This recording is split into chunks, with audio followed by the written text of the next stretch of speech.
Greetings mortals, this is I, Space the Gamer, and welcome to my review of JoJolion, chapter 65, The Plant APPRAISER Part 2.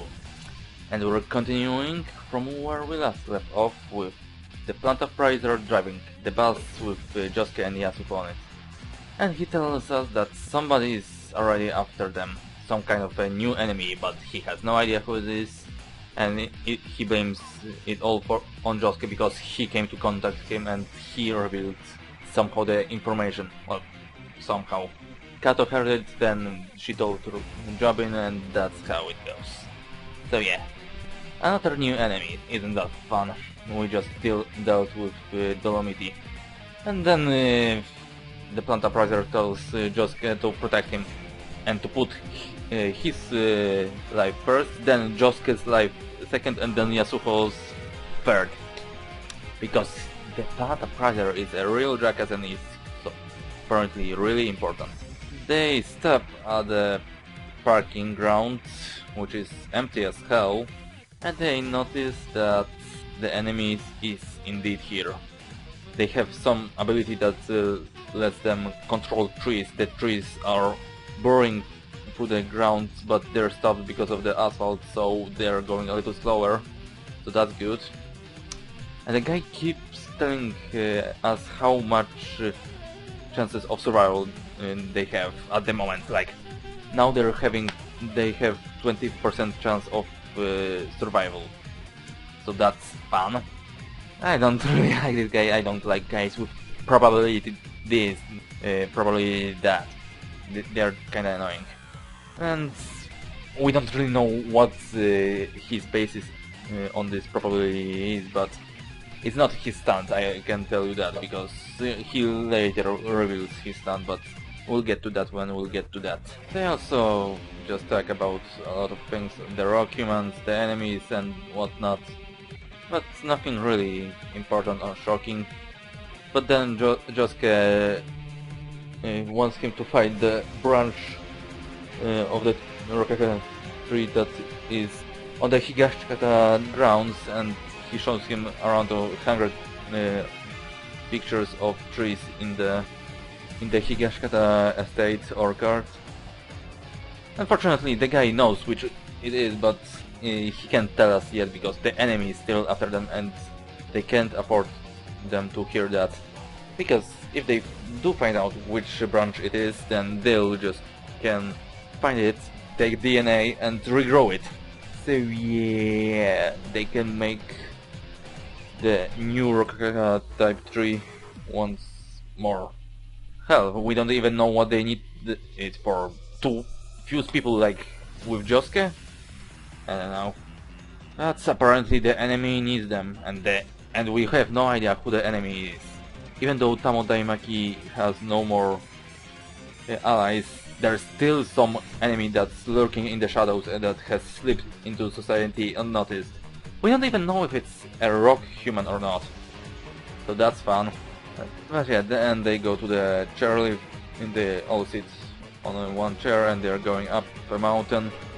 But then they suddenly stop, and the guy just suddenly climbs aboard pole number 5. And what does he do? He opens a freaking door with a mini kitchen inside of it. Yes, this guy lives on a pole in the middle of a chairlift on a mountain. Who the hell is this guy? And why does he think he can just rip off Superfly like this? I mean, seriously.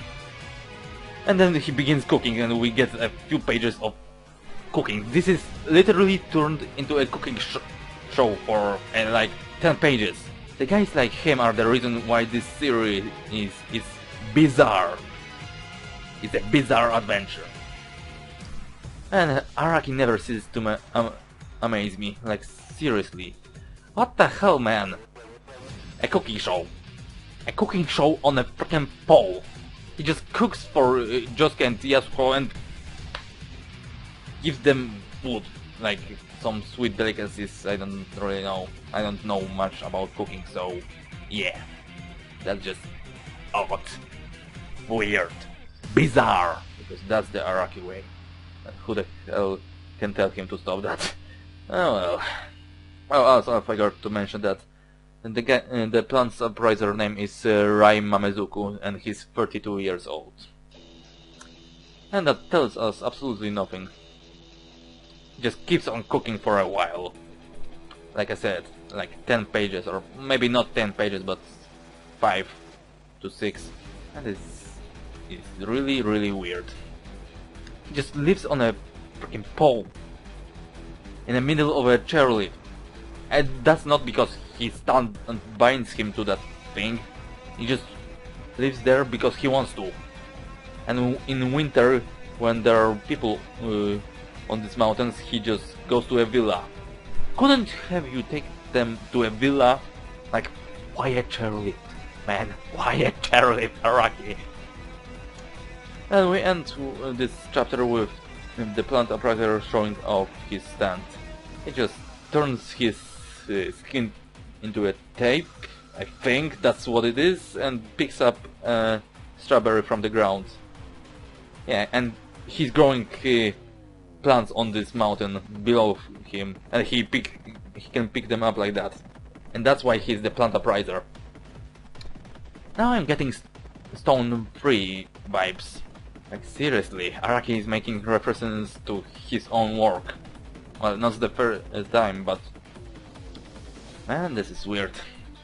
But it looks really, really weird. I know I'm using that word a lot, but okay, it looks bizarre because his entire face just turns into like tapes, like he's a mummy. Like seriously, I don't know if it's actually his skin that just changes like that, or if he's just producing tape that's really, really long. But yeah, the chapter ends here, and we're having a dinner or a supper. I don't know what time it is. So whatever. He just puts the strawberry on top of his meal, and voila, the end. But yeah, that was pretty much all I had to say about this chapter. If you liked my review / reaction, then please like, rate, comment, and subscribe. And follow me for more. That has been Space Gamer, saying out. Peace, folks.